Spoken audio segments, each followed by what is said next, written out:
মুখে বিড়ি সিগারেটের দুর্গন্ধ, আমনে কন আস্তাগফিরুল্লাহ রাব্বি, আমনে কোয়ান লরেন গোরেন, কিতা ঘটনা কিতা?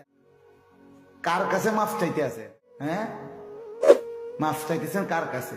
এন দিদি উঠতেই আবার বিড়ি ধরান, তো কার কাছে কইলেন আস্তাগফিরুল্লাহ? মানুষ এত বেহায়া কেমন? এত করে নগদ জাগাত জাগাত খায়, জাগাত ব্রেক, দেখি উন্দুরের ওষুধ নেই। এরম বেশরম কেমনে হয়? আরে বলেন না, একজন মুসলমান এত নির্লজ্জ কেমনে হয় বেটা?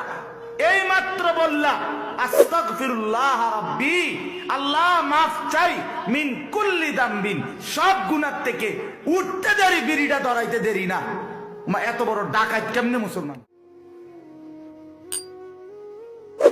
এত বড় ডাকাত হয় কেমনে? কি এটা? কি ধরনের আস্তাগফিরুল্লাহ? এটা কিসের মাফ চাইলেন আমরা? এটা এত শক্ত হয় কেমনে? মানুষ তো কদরিও মাত্র মাফ চাইয়াছিও, আহো না যা থাক, বাধ্য, কালকে দরকার হলে চাই আর একবার বুঝ করে, যদি ডাইনে বামে কেউ না দেই তলে ধরা মুভি। তত একটা কথা, আমার কি রে ভাই, জাগাত জাগাত জাগাত খায়, জাগাত ব্রেক।